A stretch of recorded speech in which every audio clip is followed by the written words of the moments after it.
My News Outdoors here. I want to talk about a concept that I've been working on, and this is not an original concept by any means.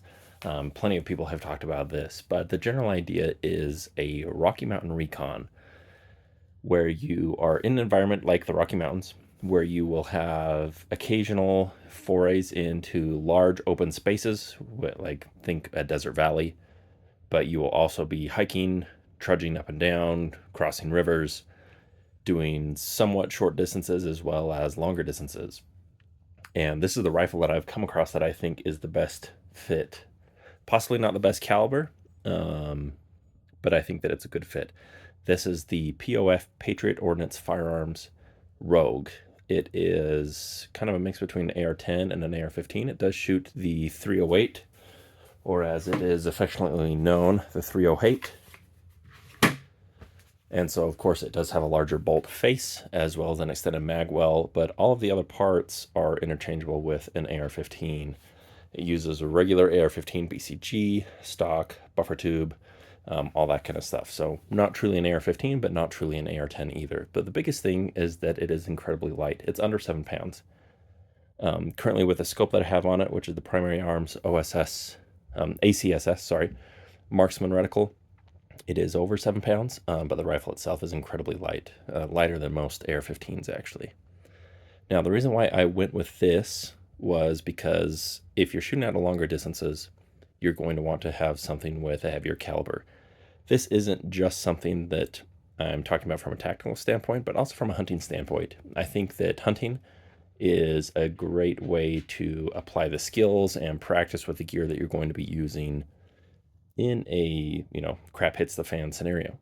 And this is a rifle that lets you do this. 308 is more incapable of taking down deer, elk, and pretty much any other game that you're going to be going after in the Rocky Mountains under most circumstances with the right ammo, good shot placement, etc., classic hunting things. And I think that this is the rifle that kind of does it all. It doesn't do any one thing perfectly, but it does a lot of things well. It's very lightweight. It's easy to hike with. It has good range. Now, it does have a shorter barrel. I would love to get a longer barrel on it, but again, that's more weight. So, you are dealing with a little bit less efficiency from your 308. You will probably have some velocity left on the table, but it is still going to be coming out of there with a heck of a lot of energy. And it's still small enough that you could also do some limited CQB with it. Now, in this role, the idea is not that you're going to be kicking down doors or anything, but being able to do CQB if needed, or at least, not having a 24-inch barrel to be maneuvering in tighter spaces is always a good idea. I do occasionally run an offset red dot on this, which I think would work really well, but still playing with that idea. I might go with one on the top, but it kind of gets in the way of the turret there.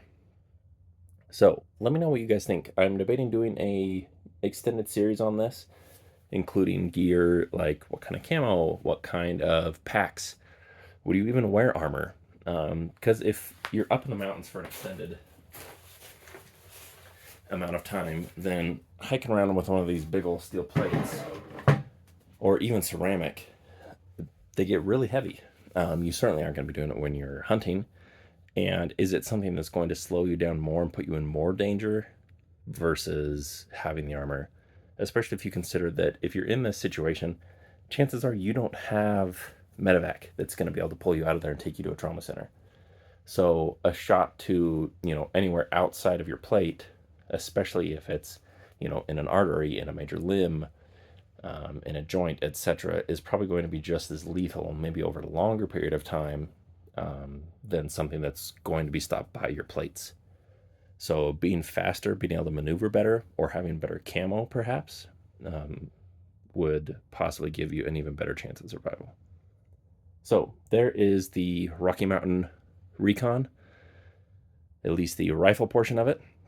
I'm going to be doing a series here talking about different parts of the gear, what I personally have been using on my scouting trips, and other things, testing out different gear. And I will be updating this, probably do a long format video here in the future sometime.